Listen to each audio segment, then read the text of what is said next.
हरे कृष्ण कृष्ण कृष्ण हरे हरे। तो भक्तबृंदगण आजकेर भिडियोटी रयेछे 2025 सालेर 5 जुलाई शनिवार पालित हयेछे उल्टो रथयात्रा। रथयात्रार 7 दिन पर धूमधाम करे पालित हय एई उल्टो रथयात्रा। हिंदू धर्म मते जगतेर ईश्वर हलेन जगन्नाथ देव। भक्तरा तार अनुग्रह पेले मुक्ति लाभ करेन बोले मने करा हय। रथयात्रा निज गृह थेके मासिर बाड़ी गंडिजा मंदिरे यात्रा करें जगन्नाथ सुभद्रा एवं बलराम। 7 दिन मासिर बाड़ी काटिए फिरे निज गृहे फिरें 3 देवी।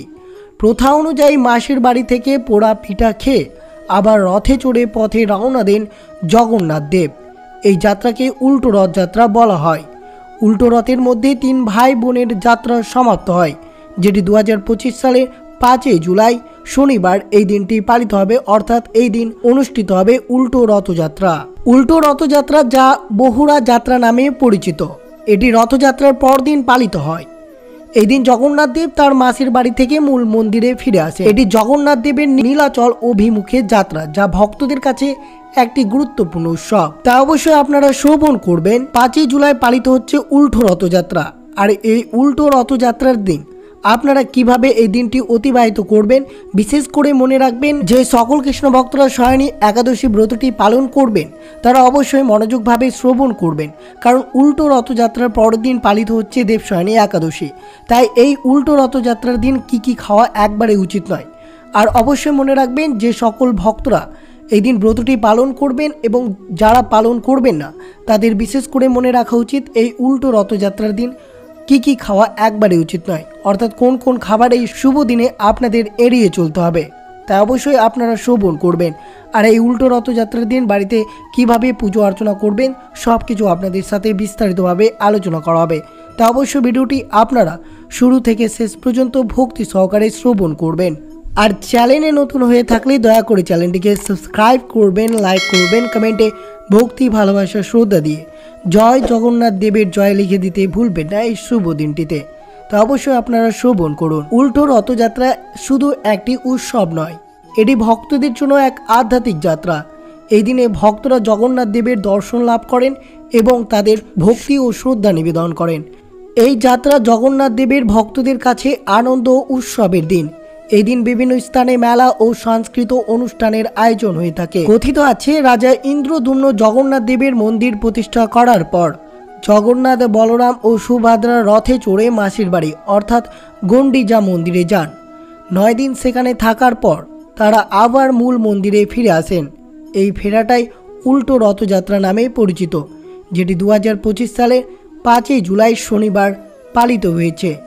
আরও একটি অন্য কাহিনী অনুসারে জগন্নাথ দেব রথযাত্রার সময় মাসির বাড়ি গেলে তার ভক্তরা তার দর্শন লাভের জন্য সেখানে ভিড় করেন। 9 দিন পর তিনি ফিরে আসেন, তখন ভক্তদের তাকে দেখাতে আসে। এই প্রত্যাবর্তনে উল্টো রথযাত্রা নামে পরিচিত। উল্টো রথযাত্রার দিন বিশেষ পুজো আরাধনের কথা বলা হয়েছে, যা পালন করলে ভক্তদের বিশেষ ফল লাভ করা যায়। সনাতন ধর্ম মতে জগন্নাথ দেব হলেন জগতের অধীশ্বর অর্থাৎ জগতের ঈশ্বর। জগন্নাথের আশীর্বাদ পেলে সে ভক্ত পুনর্জন্ম কষ্ট ভোগ করেন না। এই বিশ্বাস রেখে রথের ওপর জগন্নাথ দেবের মূর্তি রেখে রথযাত্রা পালিত হয়েছে এবং তার 7 দিন পর উল্টো রথযাত্রা পালিত হয়। অর্থাৎ 5 জুলাই শনিবার এই উল্টো রথযাত্রা পালিত হবে। এই উল্টো রথযাত্রার দিন জগন্নাথ দেবকে সন্তুষ্ট করতে আপনারা কি কাজ করবেন, অর্থাৎ বাড়িতে কিভাবে পুজো অর্চনা করবেন। বাড়িতে যদি ভগবান জগন্নাথ দেবের পুজো করেন তাহলে বিশেষ জিনিস আপনাদের অবশ্যই প্রয়োজন পড়তে পারে। অবশ্যই যদি আপনারা এই উল্টো রথযাত্রার দিন এইভাবে পুজো অর্চনা করতে পারেন তা অত্যন্ত শুভ হতে পারে সেই পরিবারের জন্য। প্রথমত আপনাদের বাড়িতে যদি জগন্নাথ দেবের মূর্তি থাকে তা অবশ্যই মনে রাখবেন জগন্নাথ সর্বদা ভাই বলদেব, বোন সুভদ্রা এবং সুদর্শনের চক্রের সাথে থাকেন। এই ছবিটি যদি বাড়িতে থাকে তাহলে অবশ্যই আপনাদের বাড়িতে আশীর্বাদ পেতে এই দিনটিতে অবশ্যই পুজো অর্চনা করবেন। এছাড়াও কি ব্যবহার করবেন পুজো অর্চনার জন্য অবশ্যই শ্রবণ করুন। প্রথমত গঙ্গা জল, ঘিয়ের প্রদীপ, ধূপকাঠি, জল ভরা অফুক শঙ্খ। গঙ্গা জলের সাথে সম্ভব হলে অবশ্যই গোলাপ জল মিশিয়ে এই শঙ্খতে রাখতে হবে। যে ফুলের সুগন্ধ আছে সেই ফুল অবশ্যই জবা ফুল এড়িয়ে চলতে হবে।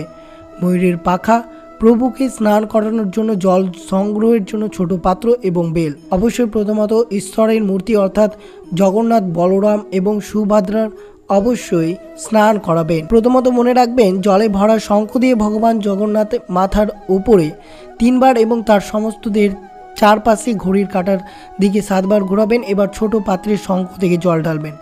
এইভাবে বলদেবের এবং সুভদ্রার উপর এইভাবে স্নান করাবেন। আর অবশ্যই ভগবান জগন্নাথ দেবকে ফুল অর্পণ করবেন। তা অবশ্যই মনে রাখবেন, এই দিন সুগন্ধি ফুল দিয়ে অবশ্যই আপনারা পুজো অর্চনা করবেন। বিশেষ করে মনে রাখতে হবে, যদি তুলসী পত্রের মালা নিবেদন করতে পারেন এই শুভ দিনটিতে, তা অত্যন্ত শুভ হতে পারে। এবং সবশেষে ময়ূরের পাখা দিয়ে প্রভুকে বাতাস করাবেন। বাড়িতে ভগবান জগন্নাথ দেবের পুজো করলে সংসারে সুখ শান্তি সমৃদ্ধির আসার পাশাপাশি জীবনে অনেক উন্নতি ঘটবে। তা অবশ্যই এই বিশেষ দিনে আপনার বাড়িতে অবশ্যই সুখ শান্তি সমৃদ্ধি ভরে রাখতে চাইলে অবশ্যই ভক্তি সহকারে জগন্নাথ দেবের পুজো করুন এই উল্টো রথযাত্রার দিন। আর অবশ্যই মনে রাখবেন, এই উল্টো রথযাত্রা যেহেতু 5ই জুলাই শনিবার পড়েছে, তাই এই শুভ দিনটিতে আপনারা কি খাবার এড়িয়ে চলবেন। বিশেষ করে যে সকল ভক্তরা একাদশী ব্রত পালন করেন তাদেরকে মনে রাখতে হবে, যেহেতু দশমীর তিথিতে সর্বদা নিরামিষ অর্থাৎ সাত্ত্বিক আহার গ্রহণ করতে হয় এবং পরের দিন অর্থাৎ একাদশীতে সম্পূর্ণরূপে ফলমূলাদি গ্রহণ করে ব্রতটি পালন করতে হয়। তা অবশ্যই মনে রাখবেন, যেহেতু দশমী তিথিতে এই উল্টো রথযাত্রা পড়েছে, তাই অবশ্যই আপনারা কি খাবার এড়িয়ে চলবেন এই শুভ দিনে। প্রতি বছর আষাঢ় মাসের শুক্লপক্ষের দ্বিতীয়া তিথিতে রথযাত্রা উৎসব পালন করা হয়। সারা দেশ জুড়ে মানুষ এই দিনটির অপেক্ষা করে এবং রথযাত্রার ঠিক 9 দিন পর অনুষ্ঠিত হয় উল্টো রথযাত্রা। তাই উল্টো রথযাত্রার দিন এই 5টি খাবার ভুলেও মুখে তোলা উচিত নয়। প্রথমত, তেতো খাবার এই দিনে এড়িয়ে চলবেন। এই উল্টো রথযাত্রার দিন উচ্ছে, করলা, নিম পাতা, কুলেখাড়া জাতীয় শাক পাতা এই দিনে খাবেন না। এই দিন খাবারগুলো খাওয়া শাস্ত্র মতে একবারে নিষিদ্ধ রয়েছে। তা অবশ্যই আপনারা তেতো খাবার এই উল্টো রথযাত্রা অর্থাৎ 5ই জুলাই শনিবার এই শুভ দিনে একবারেই মুখে তোলা উচিত নয়। দ্বিতীয়ত, পুঁই শাক। এই উল্টো রথযাত্রার দিন মোটেও পুঁই শাক গ্রহণ করবেন না। বলা হয়ে থাকে, এটি যদি আপনি খান তাহলে মহাপ্রভু আপনার উপর অসন্তুষ্ট হবেন। তিনি একবার রেগে গেলে আপনার জীবন হয়ে যেতে পারে অমঙ্গল। তা অবশ্যই সতর্ক থাকবেন, উল্টো রথযাত্রার দিন কিছুতেই পুঁই শাক গ্রহণ করবেন না। আর যে সকল কৃষ্ণ ভক্তরা দেবশয়নী একাদশী ব্রতটি পালন করবেন তারা বিশেষত মনে রাখবেন, এই দশমীর তিথিতে কোনো ধরনের মাছ মাংস কোনো ধরনের নেশা জাতীয় দ্রব্য সেবন করা যাবে না। অর্থাৎ সম্পূর্ণরূপে এই দিন নিরামিষ আহার করে পরের দিন একাদশী ব্রত আপনাদেরকে পালন করতে হবে। উল্টো রথযাত্রার দিন আমিষ কোনো খাবার খাওয়া ভালো নয়। আমিষ খাবার অর্থাৎ ডিম, মাছ, মাংস, পেঁয়াজ, রসুন এই জাতীয় খাবার এড়িয়ে চলবেন। উল্টো রথযাত্রার দিন কলমি শাক খাবেন না। বলা হয়, কলমি শাক খেলে নাকি জগন্নাথ দেব ভীষণ রেগে যায়। এটি খেলে সংসারে অশান্তি তৈরি হতে পারে। তাই যদি আপনি আপনার সংসারে আর্থিক সংকট এড়াতে চান তাহলে এই দিনে ভুলেও কলমি শাক, তেতো খাবার, আমিষ খাবার, বিশেষ করে মনে রাখবেন পুঁই শাক এবং বিশেষ করে করলা জাতীয় অর্থাৎ নিম পাতা বা কুলেখাড়া, উচ্ছে, কলা এই শুভ দিনে খাওয়া এড়িয়ে চলতে হবে এই কয়েকটি খাবার। বিশেষ করে যে সকল ভক্তরা একাদশী ব্রত পালন করবেন তারা দশমীর তিথিতে সর্বদা নিরামিষ আহার করে পরের দিন একাদশী ব্রত পালন করবেন। আর অবশ্যই মনে রাখবেন, 5ই জুলাই শনিবার উল্টো রথযাত্রার দিন আপনারা বাড়িতে কোন ক্রিয়াকলাপগুলো ভুলেও অর্থাৎ মোটেও করা উচিত নয়। এই ক্রিয়াকলাপগুলো করলে বাড়িতে অশান্তি, দুর্ভিক্ষ এবং কলহ লেগেই থাকবে। সংসারে কখনোই আর্থিক সংকট এবং বিভিন্ন ধরনের সমস্যা আসতে পারে। তা অবশ্যই সতর্ক থাকবেন। এই উল্টো রথযাত্রার দিন অবশ্যই জগন্নাথ দেব যখন মাসির বাড়ি থেকে গন্ডিচা মন্দিরে প্রত্যাবর্তন করে অর্থাৎ উল্টো রথযাত্রার দিনে আপনারা যখন দর্শন করবেন জগন্নাথ দেব, বলরাম এবং সুভদ্রাকে, তখন অবশ্যই মনে রাখবেন প্রণাম করার সময় আপনারা জুতো খুলে প্রণাম করবেন। এছাড়া জুতো খুলে আপনারা দর্শন করবেন। এই দিনগুলোতে কখনো দেরি করে ঘুম থেকে ওঠা উচিত নয়। চেষ্টা করবেন এই শুভ দিনে তাড়াতাড়ি ঘুম থেকে উঠে হরে কৃষ্ণ হরে রাম এই মহামন্ত্রটি 10 বার জপ করবেন। আর বিশেষ করে যদি এই মন্ত্রটি জপ করতে পারেন তা অত্যন্ত শুভ হতে পারে। ওম নমঃ ভগবতে বাসুদেবায় নমঃ এই মন্ত্রটি অবশ্যই শুভ দিনে নিয়মিত 108 বার জপ করুন। এই উল্টো রথযাত্রার দিন অসহায়, গরিব বা দরিদ্রদের খালি হাতে ফেরত পাঠাবেন না। যতটা সামর্থ্য অনুযায়ী আপনারা এই দিনে দান করা অত্যন্ত শুভ হতে পারে। এই দিনে কাউকে মনে কষ্ট দেবেন না। এই দিনে কাউকে যদি মনে কষ্ট দেওয়া হয় তাহলে স্বয়ং প্রভু শ্রী জগন্নাথের মনে আঘাত পান। তাই উল্টো রথযাত্রার দিন বিশেষ করে কাউকে আঘাত করবেন না। এই দিন ভুলেও বৈষ্ণব অপরাধ করবেন না, এটি সম্পূর্ণরূপে ক্ষমার অযোগ্য। উল্টো রথযাত্রার দিন বিশেষ করে কোনো খারাপ কাজে লিপ্ত হওয়া উচিত নয়, এতে প্রভু জগন্নাথ দেব রুষ্ট হতে পারেন। এদিন বিশেষ করে মনে রাখবেন কালো পোশাক ভুলেও পরবেন না। এই উল্টো রথযাত্রার দিন পশু পাখিকে কষ্ট দেবেন না, এতে প্রভু শ্রী জগন্নাথ কষ্ট পান। এই দিনে কারোর খারাপ কথা বলবেন না, এই দিনে কাউকে আঘাত করবেন না এবং এই দিন বিশেষত মনে রাখবেন কারোর সাথে কুব্যবহার আচরণ করবেন না। এই উল্টো রথযাত্রার দিন যদি কখনো মুখ থেকে কোনো খারাপ কথা বেরিয়ে যায় তাহলে ভগবানের কাছে তৎক্ষণাৎ ক্ষমা চেয়ে নেওয়া উচিত। এই উল্টো রথযাত্রার দিন এই কয়েকটি কাজ আপনারা ভুলেও করবেন না, নইলে পরিবারে অশান্তি দুর্ভিক্ষ কলহ লেগেই থাকবে, পরিবারে কখনো উন্নতি হবে না।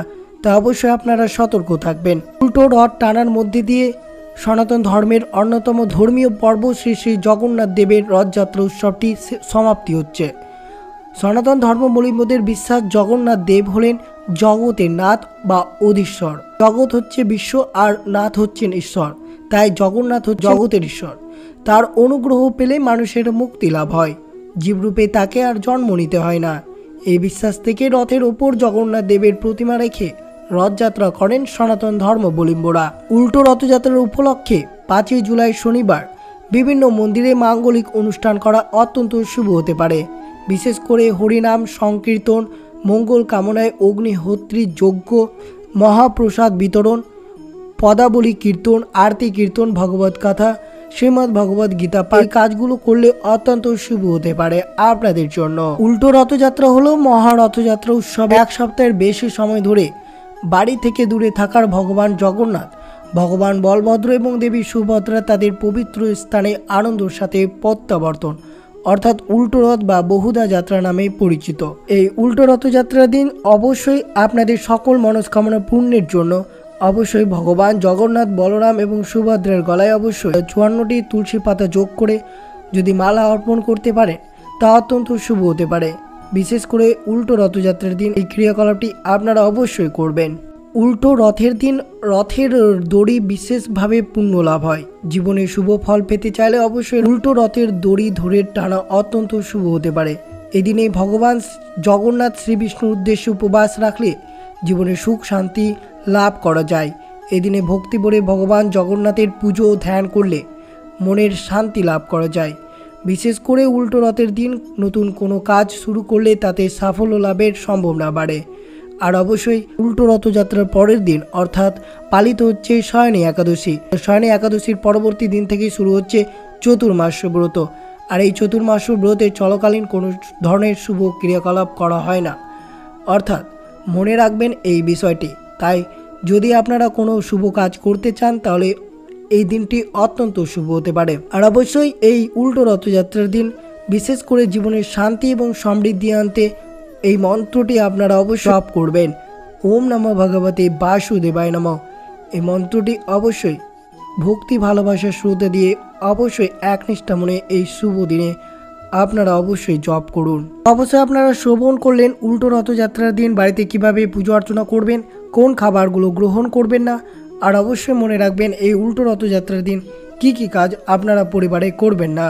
আর অবশ্যই আজকের দিনে শ্রবণ করবেন উল্টো রথযাত্রার তাৎপর্য কী রয়েছে। সনাতন ধর্মাবলম্বীদের কাছে জগন্নাথ দেব হলেন জগতের অধীশ্বর। জগৎ হচ্ছেন বিশ্ব আর নাথ হলেন ঈশ্বর, তাই জগন্নাথ হচ্ছেন জগতের ঈশ্বর। তার অনুগ্রহ পেলেই মানুষের মুক্তি লাভ হয়, তাকে আর জীব হয়ে জন্ম নিতে হয় না। বিশ্বাস থেকে রথের ওপর জগন্নাথ দেবের প্রতিমা রেখে রথযাত্রা করেন সনাতন ধর্মাবলম্বীরা। এছাড়াও 7 দিন পূর্বেই রথযাত্রা উপলক্ষে জগন্নাথ দেবের মাসির বাড়ি অর্থাৎ গুন্ডিচা মন্দিরে নিয়ে যাওয়া হয়। আর 7 দিন পর উল্টো রথ অর্থাৎ গুন্ডিচা মন্দির থেকে লীলাচলে জগন্নাথ দেবের মন্দিরে নিয়ে আসাকে উল্টো রথযাত্রা বলা হয়েছে। কথিত আছে যে সত্য যুগে রাজা ইন্দ্রদুম্ন রাজার স্ত্রী গুন্ডিচাকে শ্রীকৃষ্ণকে সন্তান হিসেবে প্রতি বছর 9 দিন তার কাছে থাকার প্রতিশ্রুতি দিয়েছিলেন। এই প্রতিশ্রুতি রাখার জন্যই রথের শুরু দিন গুন্ডিচা মন্দির থেকে নীলাচলে জগন্নাথ দেবের মন্দিরে নিয়ে আসা হয়। এছাড়াও পুরীতে এই রথযাত্রা দেখতে পৃথিবীতে লক্ষ লক্ষ ভক্তের সমাবেশ হয়। তিন ভাই বোনের গন্ডিজা মন্দির অর্থাৎ জগন্নাথ দেবের মাসির বাড়ি হিসেবে বিখ্যাত। সেখানে যাওয়াকে কেন্দ্র করে শুরু হয় এই রথযাত্রা। তার 7 দিন পর মাসির বাড়ি থেকে পোড়া পিঠা খেয়ে আবার বাড়ির পথে ফিরে আসা যাত্রাকে উল্টো রথ বলা হয়। আর এই উল্টো রথের মধ্যে দিয়ে অর্থাৎ 3 ভাই বোনের বাড়িতে ফিরে আসার এই যাত্রা সমাপ্ত হয়। এই উৎসব অর্থাৎ রথযাত্রা উৎসব সমাপ্তি ঘটে। রথযাত্রার ইতিহাস থেকে জানা যায় এর শুরু হয়েছিল সত্য যুগে। তখন উড়িষ্যার নাম ছিল মালব দেশ। মালব দেশের অবন্তী নগরের ইন্দ্রদুম্ন নামে সূর্যবংশীয় বিষ্ণু ভক্ত এক রাজা ছিলেন। তিনি ভগবান বিষ্ণুর জগন্নাথ রূপী মূর্তির রথযাত্রা শুরু করার আদেশ পেয়েছিলেন। পরবর্তীতে সেই রাজা ইন্দ্রদুম্ন উড়িষ্যার অবস্থিত পুরীর এই জগন্নাথ মন্দিরের নির্মাণ করেন। তার সাথে সাথে রথযাত্রা প্রচলন করেন। তবে রাজার রাজত্ব না থাকলেও বংশ পরম্পরায় পুরীর রাজ পরিবার আজও বিরাজমান। পুরীর রথযাত্রার 3টি রথ সমুদ্র উপকূলবর্তী জগন্নাথ মন্দির থেকে প্রায় 2 মাইল দূরে গন্ডিজা মন্দির উদ্দেশ্যে অর্থাৎ যেখানে জগন্নাথ দেবের মাসির বাড়ি সেই উদ্দেশ্যে যাত্রা করে এবং 7 দিন পর উল্টো রথের মাধ্যমে আবার বাড়িতে ফিরে আসে। জগন্নাথ দেবের রথের দড়িতে টান দেওয়া কাজকে অনেকে পুণ্যের কাজ হিসেবে গণ্য করা হয়। তাই এই দড়ি ধরে টান দেওয়ার জন্য অনেকের সুযোগে অপেক্ষা করেন। যারা সুযোগ পান তারা অনেকটাই ভাগ্যবান ও ভাগ্যবতী বলেই মনে করা হয়। আর অবশ্যই এই দিনে ভক্তরা দেবতাকে প্রণাম করে তাদের আশীর্বাদ গ্রহণ করবেন। উল্টো রথযাত্রা উৎসবের সমাপ্তি তা অবশ্যই আপনারা শ্রবণ করলেন উল্টো রথযাত্রার ইতিহাস, যা 2025 সালের রথযাত্রা শুরু হয়েছিল 27 জুন শুক্রবার এবং তা শেষ হচ্ছে 5 জুলাই শনিবার। তো এই শুভ দিনটিতে অবশ্যই মনে রাখবেন আপনাদের সাথে তুলে ধরলাম কোন কোন খাবার গ্রহণ করবেন না এবং কিভাবে পুজো অর্চনা করলে পরিবারের সুখ সমৃদ্ধি ভরে থাকবে। তো এই ছিল ভিডিওটি ভালো লাগলে অবশ্যই চ্যানেলটিকে সাবস্ক্রাইব করবেন, লাইক করবেন, কমেন্টে ভক্তি ভালোবাসা শ্রদ্ধা দিয়ে জয় শ্রী জগন্নাথ দেবের জয় লিখে দিতে ভুলবেন না। এই শুভ দিনটিতে সুস্থ থাকবেন, সতর্ক থাকবেন। জয় শ্রীকৃষ্ণ, রাধে রাধে।